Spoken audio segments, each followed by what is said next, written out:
everybody. Welcome back to Black Tea. This is the show that is all about Black women in advertising, and it is presented by Muse by Cleo. We are so excited to have our first ever power duo on the show. Today I'm here with Lori Hall and Jessica Lane Alexander. Hey, y'all. Hey. Hey. Thank you so much for being here. Please do tell the people where you're based and what you do. Lori, why don't you kick it off? Sure. So I am from the ATL originally, but hey, ATL. Love it. But I am based in DC, and I am the co-founder and head of creative for Poppin' Creative. And we're basically a multicultural marketing agency out here that we birthed at the beginning of the pandemic. Oh, I love that. Okay, Jessica. My turn. Okay. Hey, everyone. Justin Lane Alexander, other co founder of Pop and Creative, and also head of content. So I'm originally from Trenton, New Jersey, but I also am based in Atlanta right now. And as Lori mentioned, we went on this journey unknowing that we were going to enter a pandemic, but glad to be here. Glad to say that we survived and even Yes. thrived despite kind of all the interesting odds stacked against us.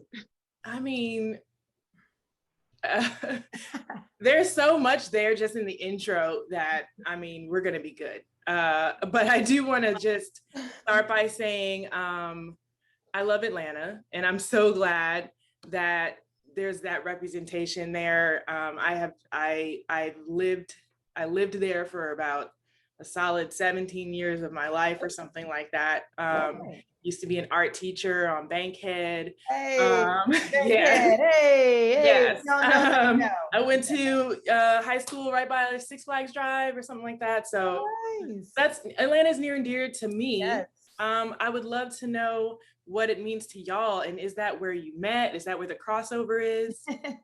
Actually, that's funny. It is where we met. Our company is actually based and headquartered in Atlanta, Georgia. Mm-hmm. Jessica and I actually met when we were working in television for TBS and TNT television networks. Mm-hmm. So I was there a little bit before she was. She came shortly thereafter. I actually reviewed her application and it was like, yes, this one right here. She has it all.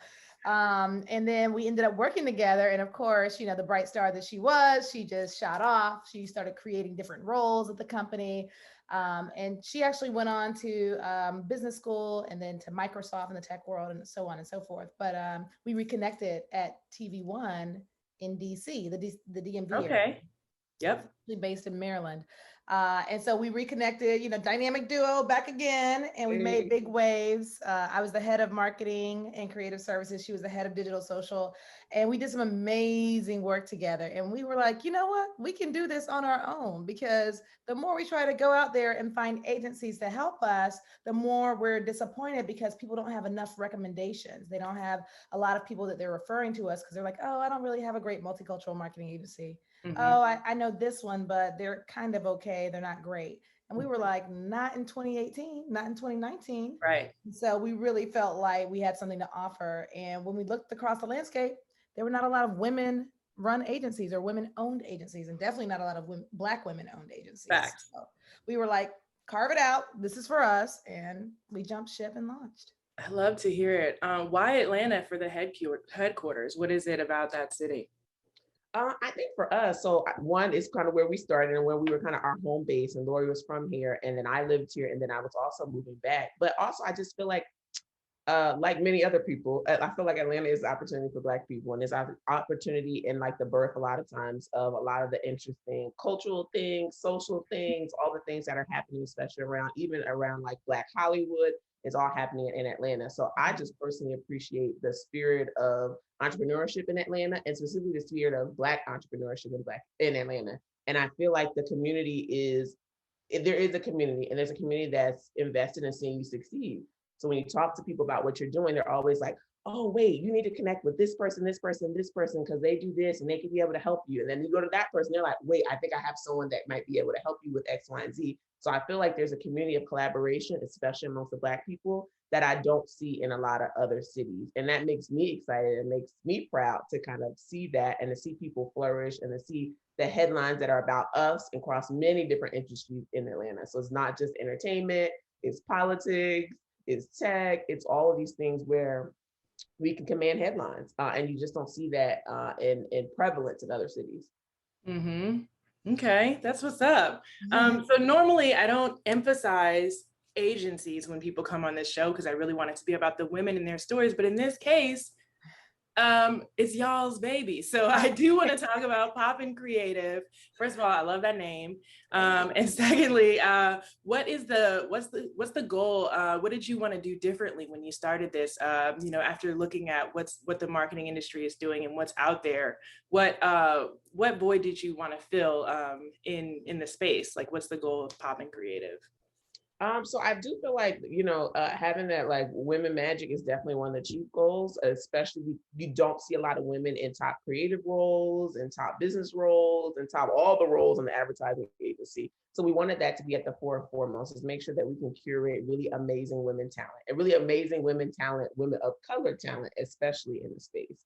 So that was kind of our number one goal. And then the second goal was we came from the entertainment space. So we believe in the power of content marketing and the power of video storytelling and storytelling in general. So we wanted to make sure that we really infused that in each thing that we ever created or pitched or passed along to a potential client or a current client. It's like, how do we tell this story and how do we use visuals and video to really master and tell the story and make these really strong connections with consumers and hope to be fans of all these brands that we work with.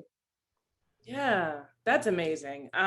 Okay, so that's really cool. And I know that y'all kind of, met up for the first time and got your start together at Turner.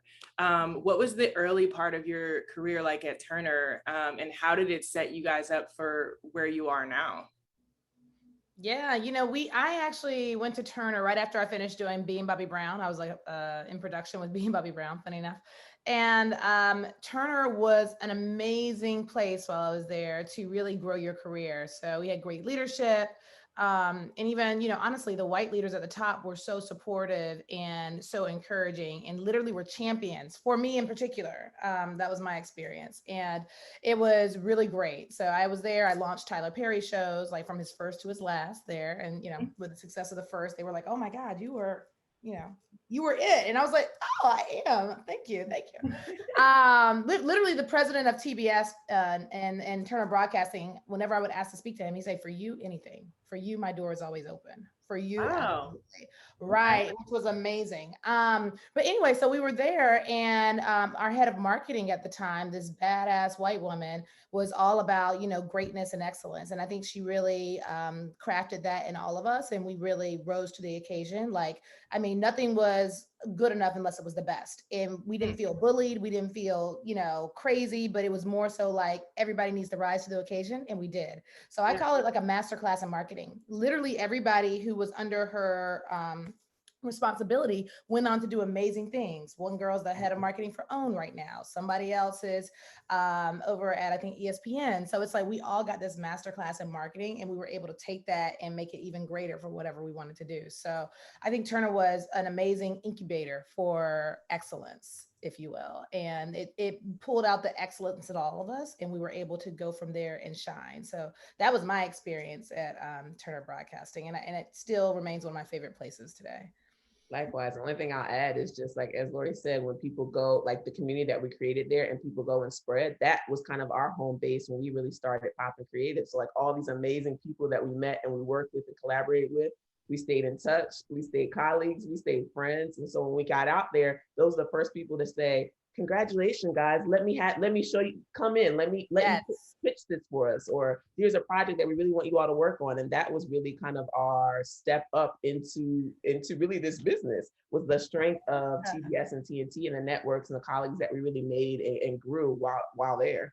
That's a great point, actually. I just want to add on to that because literally, probably our first 4 to 5 pieces of business were all from former Turner colleagues and our former boss. Yeah. So the very first person we pitched was the former head of marketing for Turner. So that was our old boss, Trisha Melton. We pitched her when she was at Freeform, got the business with her team. And then from there, other colleagues that we worked with at Turner, literally the next 3 to 4 pieces of business were all from alums. And that's the love and the sisterhood and the friendship that we created with everybody. So Wow. I love to hear that because I was going to ask y'all, launching during a pandemic, during a time when no one is out pitching themselves, you're not, schmoozing, you're not making those connections. How was it trying to get in the door and trying to get people to see you? when people were really just kind of isolated.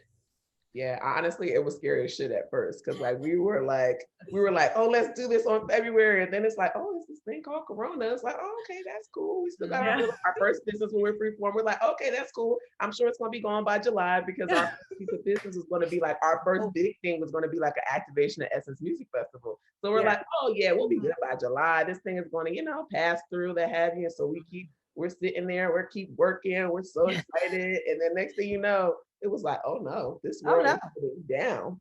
It's shut down. Yeah. So I feel like at that moment we got very nervous because we're like, we kind of bet the farm on this. And so, but here we are. And then, Essence Music basically evaporated. All of the agencies, business, and then of course, Essence employs many, many vendors across the country and throughout New Orleans. Everyone was left kind of like, damn, what do we do? And so right along with us, we were like, what do we do? And so we really just kind of had to turn that on and had to make sure we had to really capitalize on this virtual experience to keep going, to keep reaching out, having these conversations, and to keep pushing. And I think one of the transitions there was really when the world started to have almost like this cultural pandemic and this cultural reckoning, after I feel like we bring up George Floyd as the linchpin in terms of the switch in this conversation, but there were many that came from before him that really lost their lives at the hands of the police. But he was the one that really rallied the cry around, this is not, what we're doing is not okay. We need to stop what we're doing immediately and change and address the racism that really exists for a lot of people of color, but specifically for Black people in this moment. And once that conversation started and that conversation launched, and we saw the trickle down impact in terms of all the companies who also had Black people as a target audience saying no, Black Lives Matter. We need to amplify Black voices. We need to amplify all of the Black owned vendors that we should be using but aren't quite yet. And so when we had that conversation, Can't find them. Where are they? basically they don't exist. We don't know. The pipeline is broken. All of it. All the things. So we were just like, okay, we're gonna just go out there and just put ourselves out there. And so one of the things that we did that helped accelerate that conversation is like, it was kind of a little bit of our protest. We saw what was happening, saw how brands were saying Black Lives Matter. It all started to look the same, like the little black solidarity PR with the white letters that's supposed to be emphatic, and it's supposed to be solemn, but yet supposed to be supportive. So it all started to look the same. We were like, all right, y'all, like we get it, but we could do better. Like we're marketers, we're creators. If you want to have this conversation, you want to have this statement, let's take it a step further. And so we kind of had that, like we basically came out with almost like a white paper to say, like, this is how we can talk about this. You don't have to be afraid. Like, just go ahead and digest what do you want to say and say it and come up with a way to say it that is meaningful, that makes you excited, and that makes the other people know that this is not just a statement, but this is really a true commitment to changing things in our organization. So that white paper was kind of the first entry point to this conversation that brands that we had not been necessarily working with, or we didn't have colleagues that worked there, started to reach out to say, yeah, I really need that. I need to have that conversation. I need to do it better. How can you help me? And so that was really one of the pivot points. I feel like in our early days, it really got us in the place that we are now. Yeah. Wow. That's dope. I feel like we've kind of talked a lot about inadvertently about how your POV as Black women just, causes you to step to the work in a different way. And I love to hear about the support that you guys have received. I'm wondering if there have been any challenges that you feel that have emerged as you make waves in this industry because you're a Black woman, and if you might have any nuggets on how you handled those challenges.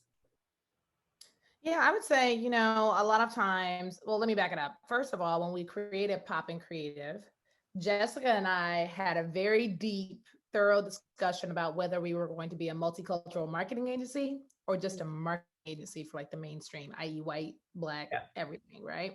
Mm-hmm. And there were a lot of factors to consider. One was, if you are a multicultural marketing agency, it could pigeonhole you into only qualifying for multicultural projects. Yeah. Whereas if you were a mainstream marketing agency, you could compete for projects of any sort. And so there was a revenue upside there. Mm-hmm. However, we made the very strong determination that we want to be absolutely unapologetically for our community and for multicultural marketing. And so that's why we put our stake in the ground and said, this is what we're going for. Mhm. Doesn't mean that that's the only kind of marketing we can do, but we definitely wanted to make sure that those campaigns, the outreach to these multicultural audiences, Black, Brown, otherwise, were done thoughtfully, were done respectfully, were done with the right, finesse.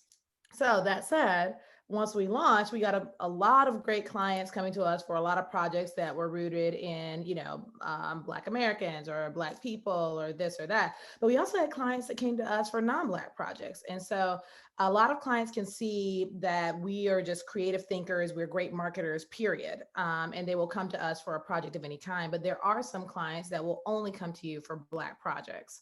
And so our goal is to shift that thinking and to show just how amazing the creative thought work, the creative executions that we have can be. And so our team is dynamic. Our team is women led, right? So we have women of all sorts of backgrounds. We have Latino women, we have, women from different, other countries, Turkish, this, that, you can go to our website and see, but we love to make sure that people know that our thinking is what sets us apart. Our creativity is what sets us apart. And then we apply it to the right audiences for that project. So I think as a Black woman, don't be scared of being pigeonholed. Make that a point in which you rise above it, and show them that you could do it across the board. Now, not everybody's going to be open. Not everybody is going to see that, but it's up to all of us individually to create this collective, almost like I will show you, what we can do, so that people start to believe in us beyond just what they see in terms of us being a Black woman. Mhm. That makes sense to me. I mean, I honestly have always taken issue with the idea of general market meaning white. Like, what's more I hate that general term. than all the cultures? You know what I mean? I Like hate that that term. multicultural is the general market if we want to talk about Yes. it. Like, it doesn't make sense to call general, to use the term general when you really mean white. Like, that doesn't. Well, You know what I mean? I hated the word mainstream. Like when I would sit, and Yeah. even at Turner Broadcasting, when I would sit in meetings, they'd be media meetings where you're going over media strategy, target audiences. They'd be like, "Oh, well, let's approach a mainstream audience." I'm like, "Say white. That's what you Yeah, mean." that's what you mean. And it's so interesting to there's a quote I saw on somebody's t-shirt the other day, and it said pop culture is just old Black culture. It's just outdated Black culture. It's like, We've been driving culture. Let's be real. so I just don't understand. But yeah, I think I love that. I love challenging that, and I love, kind of continuing to push people's um understanding of what multicultural truly does. Yeah. And also, multicultural does not mean Black. Like, can we all just use words correctly and Yes, talk like about, sometimes we have to say Black specifically, right? like, no, this Yeah. initiative is for Black people, because what people will do oftentimes is try to water it down, say, oh, well, what Yeah. about, Latinx people? And what about Right. this? Let's say Black or Brown. I use Black or Brown for multicultural because that's really where we love to focus. But honestly, if you have an initiative that's targeted to Black people, make it Black, Yeah. make it specific. Right. And I feel like, a lot of companies don't understand that. And so we literally have to guide them in why that's so important. Mm. And then Jessica, as the head of creative, have you found have you found clients to be receptive to that? Have you found them to be willing to be stretched and grow?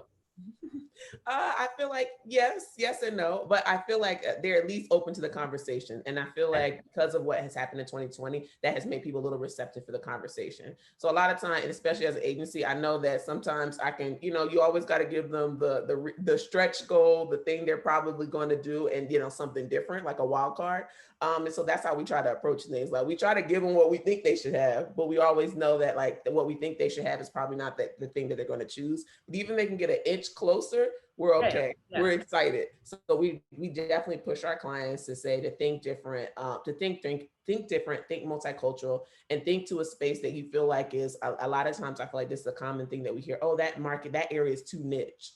That's too niche. We can't do that. We have to have a broader audience. But really the power of changing culture and the power of being cultural leaders and cultural innovators is in the niche audiences, is in the niche trends that eventually become bigger trends. And so if you can get there first, that's what makes you a leader. And so we try to push people to be, pop culture leaders or pop culture innovators in their space. And if they're willing to take it, we say yes. But even if Mhm. they're willing to get just one step further, we're okay. We've done our job. We got you a step further. Yeah. We help challenge your kind of existing thinking, and we're feeling really good about that. Yeah, and I think there are a couple of things too to keep in mind. Is like one, Black culture is pop culture. Mm, So when they try to talk about mainstream or general market, you can't talk about that without Black culture because we are driving the trends, right? And so that's something that we try to make sure our clients understand. But I will say that a lot of our clients are very I don't want to say the word woke, but they understand the importance of Black culture and they come to us for our expertise in it, right? So that's a good thing. The second thing is what we've noticed in my career, at least, and I'm sure Jessica in her career, is that there is coded language. It's kind of like what we were talking about mainstream and general market. There is coded language that has a tinge of being racially prejudiced. And I don't think that white executives really understand how they come off sometimes with the coded language they use. So, for example, Jessica talked about music. So sometimes we could do a spot and we'll have a piece of like rap music behind it or something that feels like of the culture. And they'll say, like, that's not broad enough. Broad meaning wide enough, right? mhm. Broad meaning, mainstream if they want to, give it a name. But we have to be careful about that. And what I love to do is really help executives, help leaders understand the nuances of their language because it's so important to your employee base. And I don't think that we have thanked the protesters enough during this, racial reckoning that we had, post George Floyd, Rayshard Brooks, et cetera. Like, I mean, it was like another resurgence, right? There have been resurgences along the way, and there was another resurgence. And but for the protesters, I'm not sure that companies would have jumped into action so quickly. Oh, I So for agree. those who are out there on the front lines, thank you. Right, wrong, or indifferent in terms of burning things down, it got the job done. Yeah. And I feel like it has given Black employees at these big companies a leg to stand on in terms of now white executives are listening. Like you can't say something might be racist in corporate America today without somebody taking it very seriously, which I am thankful for. And I hope that continues, right? We don't want this to be a trend. We don't want this to be a fad. The importance of Black people, Black customers, Black communities is going to be there forever. And we want people to make sure that their commitment is forever. Wow. Yeah, I want to talk a little bit about some of the dope shit that happened in you guys' individual careers. Like Jessica, I know that you helped TV One launch their first app. Like, I'm wondering how much new learning went into that. What did you have to learn about that you didn't know about when you're taking on like new digital terrains like that? Yeah. So one of the great things is I had a leader, aka Lori Hall, that was like always supporting me down in the trenches. Because when a brand like TV One, who is really trying to come into new spaces and new territories, that is like a whole mind shift. You got to get the whole train to get on board to switch tracks and kind of pivot. And that is like apart from like the technical knowledge, the project management, the creative design, UI, UX, all of the things that go into an app, getting people's mind to shift, to invest their very precious dollars into something that feels different, unique. And I want to say kind of digital and social also feels less than for TV networks as well. To get people to donate the dollars is I feel like it's a whole masterclass in leadership, Yeah. pivoting people's minds, getting people on board. And that's exactly what it was. It's like, we needed heavy investment dollars to make this happen. So I had to convince people to take their dollars away from their precious TV land to devote to the digital and social platforms. Because despite the fact that we all can see that digital and social is kind of like, that it's here right now. It's not like we have to guess about it. We're willing to bet on it. It's here. Despite that, in the landscape, especially when we talk about advertising dollars in media, most television networks still get a majority of their advertising dollars for TV media. The CPMs for TV media and on-air promos and spots are far greater than digital CPMs. And they all know that. So they're very hesitant to like, a dollar that I don't spend in TV is maybe a dollar wasted. And so people are very aware of that fact. So getting people to say like, but you still have to plan for the future before these disruptors came to snatch it all away from you was a hard thing. And so we had to kind of work on it person by person and department by department to make it happen. So eventually that we can convince the president, now GM, to say like, no, we need to do this, and no, we need to double down, and no, we need to continue to build and invest in these areas. So that was the big learning, is how to get people on board and how to make sure that you can translate your language to all the many different departments, because finance and accounting speaks a totally different language than programming, which speaks a totally different language than kind of your CEO and president. And I feel like sometimes the techniques we learned as Black people in terms of code switching and how we had to operate in multiple different worlds and still do it flawlessly and seamlessly, that helps you when you have to make these conversations in a business setting too, where you have to talk to multiple different constituents and multiple different people to make them believe in whatever you're trying to sell them. So that was the biggest learning area, and to make sure you find, when you find someone who's willing to stand beside you, lean in. Sometimes you can't always tell the story. So that's why when Lori was like, I know this is where we need to go, I'm leaning into her to say, okay, well, in this meeting, if you could just drop this one little nugget, that's going to help me out 2 meetings from now. Yep. It was definitely a strategy, and Jessica bodied the whole project. Like, she bodied it. Like it was something that they knew they needed to do for a long time, but they hadn't done it because, you know, every leader is different. And so the company at that time was really looking at the bottom line very closely. So if you couldn't show a profit immediately, it was hard to get something through, regardless of what it was. But Jessica did all the code switching, did all the, you know, finessing. Honestly, I don't think that we talk about that enough as people in the industry, and Black women especially. There's a certain way that you have to finesse people internally in order to get what you need done. And you have to figure out what is their motivation, what is the language they're speaking, what's the most important thing to them, and then craft your argument for them specifically. And so Jessica had to do that with, you know, 5, 6, 7 departments, you know? And so that's hard to do when you have, your goal is, we need to launch an app. Right. But their goals are, well, how much is it going to cost? Or when am I going to see a return? What's the reach? Can I offer this to advertisers? Can I offer this as a make good? You know, there's so many different things to take into account. So I think that the people who are able to do that go far.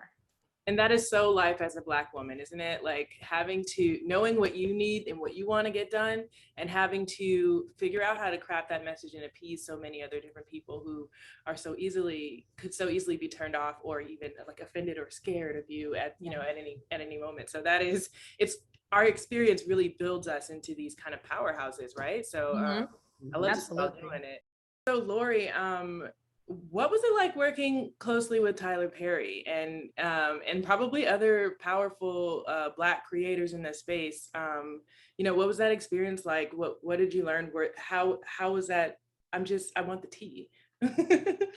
The tea, absolutely. So working with Tyler Perry was phenomenal. He was everything that you think he might be and more.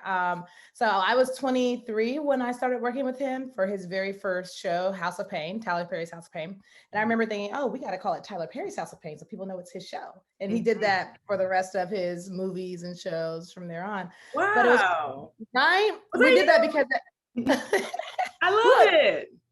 TBS at the time was the whitest place in prime time, right? And so if you had House of Payne just on the guide channel, you wouldn't know what it was. So we were like, no, let's call it Tyler Perry's House of Payne. So his fan base automatically knows when they come to the guide or when they hear about it that it's his show. Genius for me. Yeah, that was a marketing tactic, right? Yeah. So what's funny is I had to record him with radio, right? That was like one of my first things. So I talked to his executive producer. I was like, hey, can we record Tyler for a radio spot? He was like, yeah, sure, come by the studio. Went to the studio.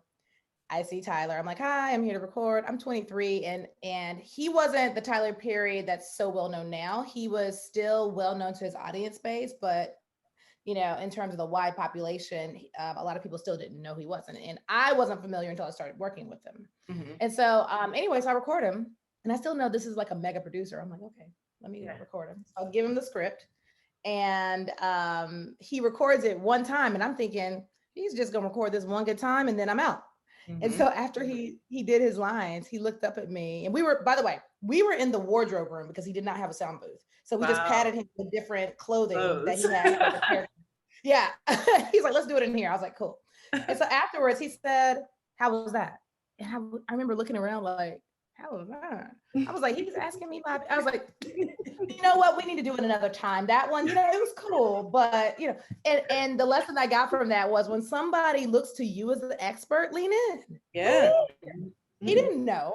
you know. And I was the expert because it was what I needed. And he actually deferred to me. And that was just really magnanimous of him. And so from there on, for the next 6 years, we had an amazing relationship. Like I owe him so many thanks. And, you know, I've been trying to get a gift to him for I don't know how long, you know, but it's like he really was instrumental in my career because whenever he had a question, whenever he needed something, he would call me. And now, mind you, there was a whole leadership rank above me. Yeah. So there were managers and directors and vice presidents and senior vice presidents. But he would call me, Lori Hall, the coordinator, entry level, because he wanted to support Black women and Black people. And so what he did was he made them see me. Right. So like literally the white VPs at the time would always want to go over to Tyler Studios and shoot with him. They were like, Lori, can you come with us? We just feel like he'll be more comfortable if you're there. Like he's just gonna, you know, you can help us. Even the president of Turner Broadcasting himself would take me to the meetings with Tyler. So they kind of called me like the Tyler Whisperer, which was not it, but what it was Tyler was over there pumping me up. And so literally I'm in the room with Tyler, the president of the networks, the head of marketing, and then my VP. And he comes over to me and my VP, who we were both Black. He goes, I'm so proud of you Black women for being here. Just taking this talking about. And so I'm laughing. And the white guy and the white woman, the president and head of marketing, they were like, what did he say to you? You know, they got me nosy. What did he say to you? I said, oh no, he was just saying he's thankful that TBS is supporting the show. Well, the secret's out now. Get out of here. Literally, we'd be on set and it'd be all these people above me in rank. And Tyler would go, Lori, how do I look? And I'd be like, you look good. You look good. So like literally, like because he deferred to me, he knew what he was doing. It took me, you know, like, you know, a second to realize what he was doing. And then we just had this wonderful chemistry the whole way. So it's been amazing working with Tyler. Tyler is everything you think he is in terms of being like really great to people and benevolent and all of that stuff. Because I tell you, he grew my career and had, you know, white executives really see me and support me and know that I had the goods. I love that. That is exactly what I picture. And I don't know, I mean, I've never had any interaction with him, but just in watching his speeches, he just seems so encouraging to us, the audience, the people. He seems like he, you know, if there's one thing he's going to do, he's going to pour into you. So I like to know that that's real.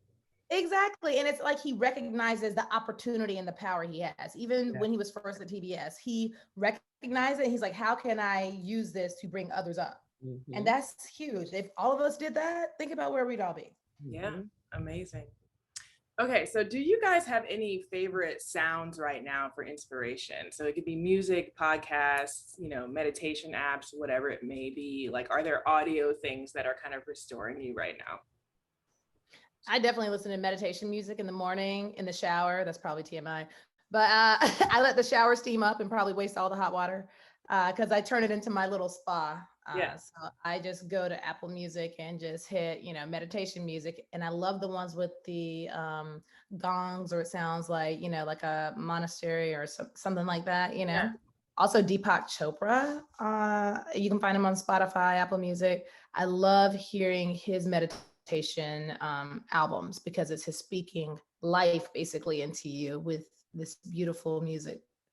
And then the last one is I still love Bigger by Beyonce on the Lion King, The Gift album. Yeah. There's something about that just feels like, you know, like if you say, hey, God, this is what I want to do. He's like, no, bigger. Yeah. Bigger. You know, like I just feel like that speaks into my soul. So I like music and meditation. Yeah, that song does have some beautiful lyrics. That's what's up. What about you, Jessica? So for me, it's funny because I was like, "Ooh, your answers are so elevated." But for me, oh my God, like, I listen to ratchet music too, girl. Come on now, like I break it down. It's funny because I was really inspired. So one day, so my husband goes to the gym when he has a trainer. So one day I go with him to the gym to this trainer, and it's leg day. And so every leg day at the trainer, they play at the end, like the last 10 minutes of leg day. The trainer plays this like speech by Dwayne The Rock Johnson. And so I'm here, you know, of course, I'm like, okay, I'm gonna do this with him. And so I'm like, he starts on the speech, and I'm like, what is this? Why is Dwayne The Rock Johnson giving me all this life? And so he goes into this practice. It's really about his discipline of training, but the overarching theme is this discipline about he shows up before everyone, he works twice as hard, He won't let people say, when I get home, I'm traveling, what have you, the next morning I'm still up working out because that's what it takes to be great. And it's all this idea of like the discipline that it takes to be great. And I said, I'm about to have a spirit moment because we're talking about leg day. And so from that moment on, I give my husband, I'm like, oh, play the rock speech. Whenever I want to feel hype. And that was, I feel like that was a couple, like at least a month ago or so. But it was like, it's those moments, those random moments that people have a word for you that just, it connects with you, that can change the course of your day. Yeah. Even just the course of your thinking and approach. So as soon as I find the title, because I don't even know the title, I just go, Chris, play the rock speech, play the rock speech. He knows when he plays it. I'm like, girl, share that. I need that. Yeah, I know. I'm like, send me the MP3. Yes, it's everything. Yeah. Wow. Will Smith is like that for me. Yeah, I like the Will Smith speech. Oh yeah, he's hype. I just will never cease to be amazed at people's answer to that question. Like, we are so dynamic Black women. Like, I've heard everything from like the sound of my drone to like silence to like now Dwayne The Rock Johnson's gassing you up. I love to hear it. And then lastly, I just want to ask y'all if there's any Black products, Black owned or just Black as fuck products that y'all are really loving right now. Oh, absolutely. And I have to put a shout out because luckily I feel like in this space, I also come across a lot of Black owned vendors and a lot of friends who now become Black owned businesses. So I always put them on. So my two favorite products are like two really good friends of mine. So first is my best friend growing up. From Trenton, and we've been friends since high school. And she has a pre-tied hair wrap company. It's called You Go Natural. And so what they do, and they have all different colors, styles, textures, and then now they're just moving into the space where they're doing like pre-tied turbans that are also swim caps. So you're like, bro, you had me at pre-tied because I cannot. Same. I feel some shame saying this, but like, no, you don't, because that's the whole, that is her business model. Is because no one can tie it. You get those long fabrics, and then like you look on the video and they look beautiful, and then you try it and you look. My knots are always too small. It looks too small for my head. All right, I'm gonna check all of that. And the second product is Young King Hair Care. So also the other friends of mine, they have a hair care brand that's focused on Black boys. So that's why it's called Young King. And so they also just finished a round of funding not too long ago as well. And so they just, in this season, I guess, if you will, they just got into Target and Walmart. So those are my two brands that if somebody asks me that question, I'm always going to say, yep, it's You Go Natural and Young King Hair Care. Okay, Lori. Yeah. So I don't know these brands personally, but one of my favorite, because I am a drinker, is La Fête du Rosé, the rosé brand that is from a Black winemaker. It is the most amazing rosé I've ever had. I've gotten all my friends to get it. They've got it on their own, ambition, and they love it too. So La Fête du Rosé, and I think they sell it in Trader Joe's sometimes, but you can go online and they give you discounts, and it's amazing. Okay. Like, I've ordered so much, they sent me a free bottle of wine and 2 wine glasses with the logo etched. Ooh, I'm trying to get to that status. Girl, it is so good. And then the next one is really a conglomerate. So we're actually working with a woman named Nikki Porcher with Buy From a Black Woman, and she has a whole directory of products from Black women. So she started out in her Hyundai, just trying to make this happen as, just a one-to-one thing. And now she's gotten a whole partnership with H&M, and they're doing a tour kicking off in Atlanta. And they have a lot of vendors on there. So go to, Buy From a Black Woman, go to their website. You can find all kinds of vendors on there. Y'all just put me on the 4 things. I'm so excited. I'm so excited to get on the internet after this. I have to let y'all go, but I just want to say thank you so much for being on Black Tea. This has been so much fun and so life-giving, and I'm really excited for the future of pop and creative. Y'all are out here doing it. So thank you so much for being here. Yes, well, thank you to you and people like you who give us a platform, because what you're doing is really helping all of us. So thank you in particular, because this is exactly what we need to do for our sisters and Black women overall. So thank you. I love it. Thank y'all. And thank you guys so much for watching Black Tea. This has been another episode. Please get caught up on all the other episodes. If you haven't seen them, head on over to musebycleo.com/Black Tea, and we'll see y'all next time. Bye. Bye. Bye.